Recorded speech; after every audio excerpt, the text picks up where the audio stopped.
네, 꽃기호 소리부터 나네요. 안녕하십니까. 오늘은 등나무에 대해서 좀 말씀을 드리고자 합니다. 등나무의 관리 요령, 꽃을 많이 피게 하는 요령, 그 다음에 이 등나무가 현재 분갈이를 할 시점이 되었습니다. 그래서 분갈이를 겸해서 분갈이를 쭉 이렇게 하면서 등나무에 관련된 말씀을 드리고자 합니다. 참고가 되셨으면 좋겠습니다. 아침 시간에 되니까 우리 닭들이 지금 아주 활개치는 닭 소리가 많이 나네요. 조금 부담스러우시더라도 자연스러운 환경이구나 이렇게 이해를 하시면서 즐겨 봐주시면 좋겠습니다. 자, 잠시 후에 뵙겠습니다. 자, 분갈이를 한번 해보겠습니다. 지금 나무를 조금 관찰을 해 보실 수 있도록 이렇게요. 지금 여기 이끼가 이렇게 딱 덮여 있었던 상태에서 이끼를 벗겨내니까 잔뿌리가 많이 이렇게 위에 보입니다. 이렇게 줄기에서 잔뿌리가 내려온 것은 제거를 해야 되겠죠. 자, 일단 분해서 화분 한번 제거해 보도록 하겠습니다.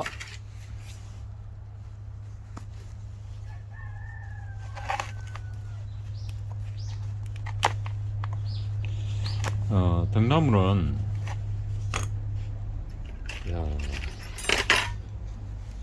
등나무에 대해서 말씀드리기 전에 요즘 말씀드릴 상황들이 나오네요. 자, 지금 화분 밑에 겨울 동안 쉬고 있는 이 달팽이도 있네요. 민달팽이. 달팽이는 보이는 즉시 제거를 해주는 것이 좋겠습니다. 저 달팽이가 등나무 꽃이 피면은 꽃을 또 다 깔아먹죠. 꽃도 다 깔아먹고. 자, 밑에 화분을 고정시켰던 철사를 제거하고 뿌리가 꽉 찼기 때문에 잘 안 빠지네. 그러면 이렇게 고무망치로 한번 더욱 자, 빠졌습니다.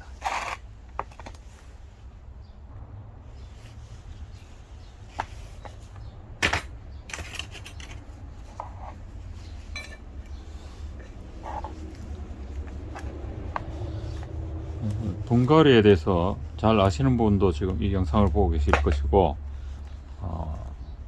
또 잘 모르시기 때문에 영상을 보시는 분도 계시겠는데, 아시는 분은 이제 각자 하시는 방법과 제가 이렇게 쭉 소개하는 방법을 비교하시면서 보시면 되겠고, 처음 보시는 분은 저렇게 분갈이를 하는구나, 저렇게 완전히 흙을 털어내고 뿔을 저렇게 잘라내도 괜찮구나 하는 것을 또 새삼 이렇게 확인해 보시는 그런 기회가 될 것입니다.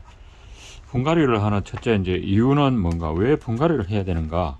그럴 때는 자, 보시는 바와 같이 그 일정한 기간 동안, 보통 이제 2, 3년 한창 자라는 나무는 때로는 1년에 1년 만에 분갈이를 해야 될 경우가 생기기도 합니다. 그래서 이제 그 주기는 그렇게 이제 되고, 그 다음 이제 그럼 이유는 뭔가, 그러면 2, 3년 됐을 때 분갈이 하거나 1년이 됐을 때 분갈이 하는 그런 이유는 뭔가, 이 이유는 여기 지금 보고 계시는 겁니다. 자, 이렇게 화분 속에 꽉 차 있는 이 뿌리로 말미암아 이제 물 빠짐이 원만치 않죠. 꽉 차 있기 때문에, 그 본토와 뿌리가 꽉 차 있기 때문에 그 공간이 그만큼 줄어들죠. 공간이 줄어들므로 해서 이제 공기가 머무는 공간도 줄어들고, 그 다음에 물 빠짐이 이제 원활히 안 되죠. 그래서 평소에 이제 물을 주셨을 때 물 빠짐이 원만하다가 어느 시점부터 더디게 빠지다가, 그 다음부터는 물을 주면은 물이 화분 위에 쭉 머물다가 한참 있다가 쭉 내려가는, 서서히 줄어드는 그런 상황을 이제 경험하셨을 것인데, 그렇게 되면은 이게 분갈이를 할 때가 됐구나 이렇게 이해를 하셔도 크게 다를 바 없습니다. 그만큼 물 빠짐이 좋지 않다는 이야기가 되는 것이고, 그렇게 물 빠짐이 좋지 않으면 뿌리가 이제 그때부터 서서히 발달을 멈추고 이제 상하는 시점까지 이르게 되죠. 물 빠짐 좋지 않으면, 자, 우리가 저는 항상 이제 식물과 관련된 것은 우리 이제 사람과 비교를 잘 하는데, 제가 생각할 때는 그 동물에 한정된 것이 아니라 모든 이 지구상의 생명체는 거의 그 어떤 생리적인 문제에 있어서는 형태는 다르지만 기본적인 생명 유지를 위한 나름의 방식은 같다, 이렇게 이해를 하고 있거든요. 그래서 현미경으로 확인을 해야 되는 그런 미생물조차도 대사 활동이 이루어지고 생식 활동이 다 이루어지는 것이잖아요. 그래서 정도의 차이는 있지만 사람과 같이 생각하는 것이 그냥 뭐 무난하다, 이렇게 생각할 정도로 생명체는 같다는 생각을 합니다. 각자의 살아가는 방식은 다르지만. 자, 그래서 우리가 이제 하루에 일과를 보내고 나면은 이제 샤워를 하게 되죠. 손발 씻고 하는데, 씻을 때는 어떻습니까? 발을 예를 들어서 씻을 때는 물에 푹 담가서 세제를 이용해서 확실히 씻고, 그 다음에 그대로 있습니까? 깨끗한 수건으로, 마른 수건으로 닦아내고 발가락 사이사이까지 닦아냅니다. 또 성격이 깔끔한 분들은 티슈를 이용해서라도 발가락 사이사이에 습기를 제거하려고 하죠. 근데 그 습기를, 물기를 제거하지 않고 습기가 유지된 상태에서는 발 사이에 어떻습니까? 네, 아주 안 좋은 현상이 생깁니다. 그래서 우리도 발을 씻을 때 물에 푹 담궈서 깨끗이 씻고, 그 다음 씻고 나서는 마른 수건으로 깔끔하게 개운하게 닦아내듯이, 식물도 물을 주게 되면 물은 필요하지만, 물을 줄 때는 뿌리에서 수분을 흡수하고 이렇게 유지를 하지만, 그것이 이제 흡수하고 어느 정도는 마른 상태로, 그러니까 수분이 꽉 차 있지 않은 그런 상태로 유지가 되어야 된다는 겁니다. 그래서 늘 젖어 있는 상태로 유지하는 것이 아니라는 이야기죠. 그래서 물 줄 때는 푹 주되, 그 물이 다시 말라서 시들기 직전까지 기다렸다가 그 시점에 다시 물을 주고, 이렇게 해야 가장 식물들이 활발하게 자라는 겁니다. 그리고 뿌리로도 호흡을 하게 돼요. 그럼 물에 항상 젖어 있으면 어떻게 됩니까? 우리가 물 속에 들어있는 것 같죠? 질식을 하는 거와 마찬가지. 질식. 물론 물 속에 있는 그 이제 산소라든가 공기, 필요한 공기, 식물이 이제 해가 비치는 동안에는 이제 이산화탄소를 활용을 하고, 이제 어두울 때는 이제 산소를 다시 또 들이킨다고 이렇게 우리는 알고 있습니다. 그러니까 그 잎으로만 호흡을 하는 것이 아니라 뿌리에서도 필요한 공기, 양분을 흡수를 합니다. 그래서 그런 공간을 마련해 줘야 된다는 그런 것으로 이해를 하시기 바랍니다.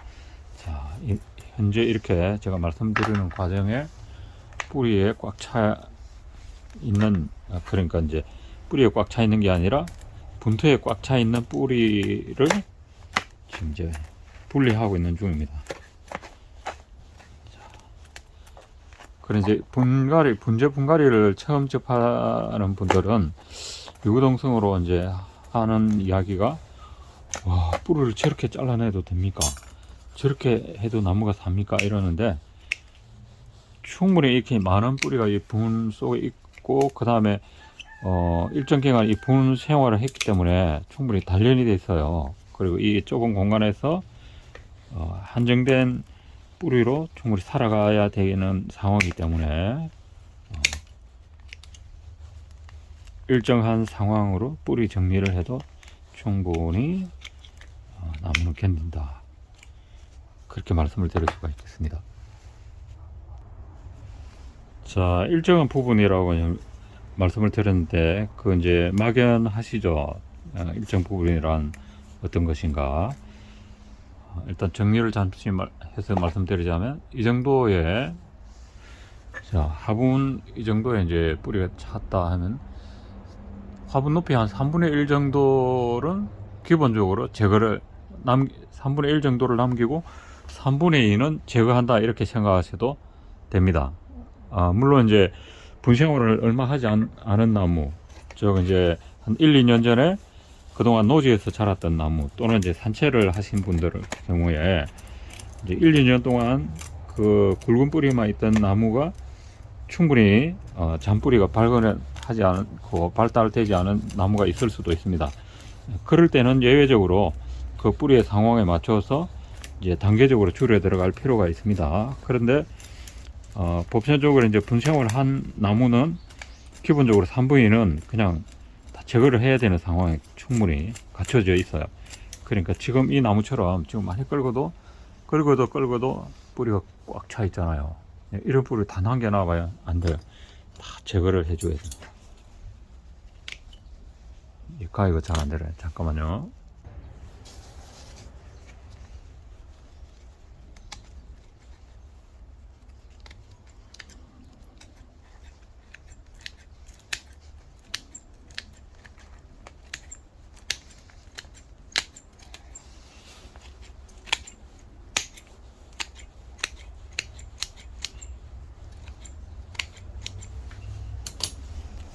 자, 이 정도 제거했습니다. 그래도 지금 이 나무 상태에서는 더 제거를 해야 될 상황이 되는 거예요.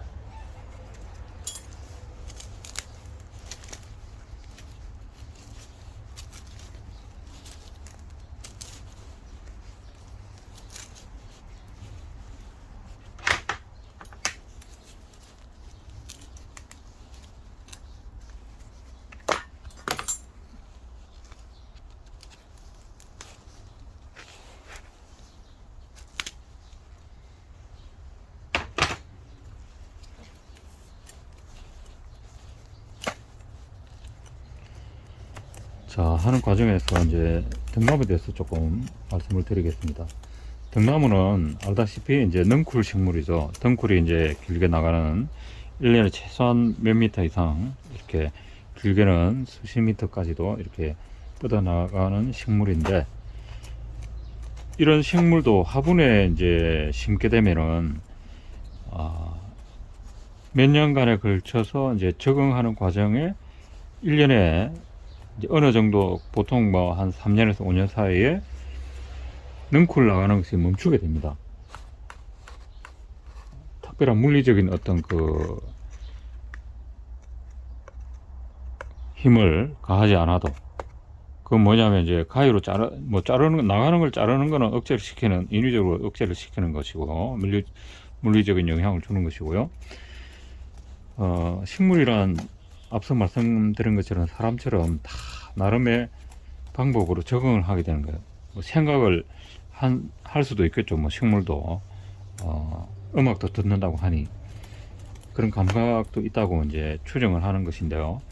일단 환경이 바뀌게 되면 그 환경에 적응하려고, 주어진 환경에 적응하려고 최선을 다하지 않겠습니까? 그러면 무한정 넓은 자연 속에서 자라던 등국 식물이 화분이라는 제한된 공간에 들어오게 되면은,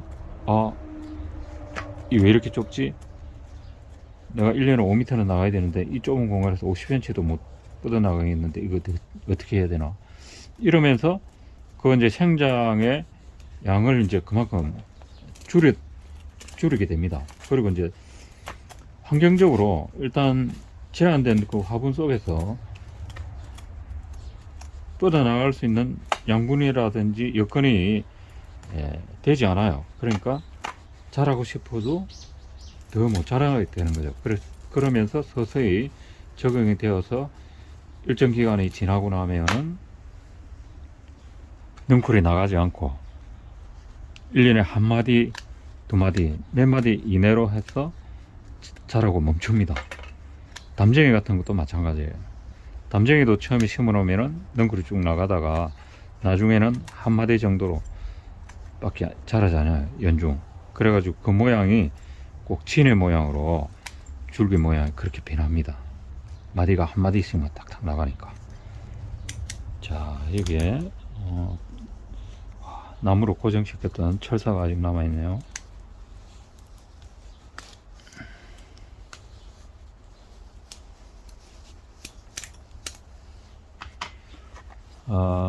이 나무는 사실 제가 처음부터 길렀던 나무가 아니고 다른 분이 키우던 나무를 제가 구입을 한 것인데 분토가 아주 바람직하지 못한 분토로 이루어져 있네요. 거의 뭐 바석 수준의 입자가 가루 상태의 아주 가는 입자에 분토가 많이 섞여 있는 것 같으세요. 자, 이것은 뿌리 발달에 그렇게 좋은 영향을 주지 않습니다. 분갈이를 할 때 원래 이제 노지에 있던 것도 분에다가 올리게 되면은 분에 원래 노지에 있는 그 바석, 노지의 흙은 완전히 제거를 해야 됩니다. 완전히 제거를 하고 마사토나 심고자 하는 그 용토로 이제 바꿔서 단일 용토로 또는 이제 비슷한 성질을 가진 용토로 혼합한 용토라도 바석과는 성질이 다른 흙으로 바꿀 때는 단일 용토의 성질에 맞게 해야지, 그렇게 하지 않으면 뿌리 내리고 나무가 생장하는데 많은 지장을 주게 됩니다. 왜 많은 지장을 주게 되느냐 묻고 계시는 분이 있네요. 단순히 한번 보십시오. 자, 입자가 서로 입자 크기가 다른, 자, 쉬운 예로 콩과 좁쌀을 우리가 비교를 해 봤을 때 그 공간의 차이는 좁쌀 한 대와 콩 한 대를 섞으면, 자, 산술적으로 보면은 두 대가 되죠. 그렇지만 실질적으로 섞어서 이렇게 그 양을 보면 부피는 그만큼 줍니다. 질량은 변함이 없지만 부피는 차이가 나죠. 그 이제 콩과 콩 사이에 좁쌀이 들어가면 공간에 그만큼 이제 좁쌀의 양은 줄어드니까. 네. 그것처럼 이 용토의 입자의 크기에 따라서 그 공간이 달라지고, 그 다음에 성질이 다름으로 해서 수분의 보수력, 수분을 얼마나 잘 머금고 있느냐, 거기에 따라서 온도 차이가 나죠. 젖어 있는 거는 무엇입니까? 차갑잖아요. 우리가 자, 겨울에 양말이 젖었다, 뭐 눈을 좋아서 눈을 즐기다가 또는 비 올 때 비를 즐기다가 양말이 젖으면 어때요? 굉장히 발이 시립니다. 그것처럼 수분을 흡수하고 있는 그 수분을 가지고 있는 데는 온도가 그만큼 떨어지거든요. 그래서 그 분토의 성질이 다른 흙끼리 섞이게 되면은 뿌리가 굉장히 혼란을 넣게 되죠. 이쪽에 뿌리를 뻗으면 어이구 시려라, 저쪽은 따뜻한데, 이런 식으로 하면서 이제 뿌리가 골고루 발달이 되겠나요? 안 됩니다. 그런 식으로 우리가 생각을 해서 용토를 씀에 있어서도 유의해서 적절한 용토를 써야 된다. 그 다음에 특히 바석은 그대로 이렇게 해서는 안 된다 말씀을 드리겠습니다. 그 다음에 이제 또 등나무 자체로 돌아가서, 등나무는 이제 넝쿨이 쭉 나가는데 그 넝쿨을 좀 더 빠른 기간 안에 많이 나가지 않게 넝쿨을 안정적으로 하는 방법은 이제 5, 6월에 이제 이 나무를, 화분에 있는 등나무를 일주일간은 물에 푹 담궈요. 물에 푹 담궈서 일주일을 지내게 했다가 또 일주일은 나무가 시들지 않도록만 유지해 주는 겁니다. 물을 최소한의 양으로 주고, 그 다음 다시 한 일주일은 또 이제 물에다가 담궈서 또 일주일을 지냅니다. 그 다음에 또 덜어내서 마르지 않을 정도로만 물관리를 하면서 있다가, 이런 식으로 대여섯 차례를 반복을 합니다. 대여섯 차례, 최소한 6, 7회 정도. 그렇게 하게 되면은 이제 능쿨 뻗어나가는 것이 현저히 억제되면서 꽃눈 분화도 많이 하게 됩니다. 많이 꽃이 많이 또 생기게 돼요. 이제 그런 식으로 관리하게 되면은 등나무를 분에 올렸을 때 능쿨이 나가는 것을 억제하는 하나의 좋은 방법이 됩니다.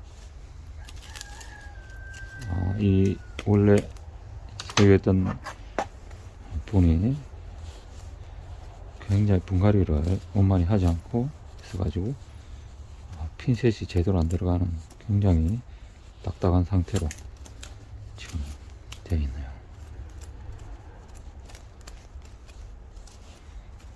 자, 이런 상태로 되어 있을 때는 웬만하면 이 뿌리 부분을 물로 세척하는 걸 그렇게 바람직하지는 않습니다. 근데 이와 마찬가지로 바닥이라든가 진흙 같은 흙이 꽉 차 있을 때는 세척을 통해서 분리를 시켜줄 필요도 있습니다. 제가 잠시 세척을 해 가지고 오겠습니다.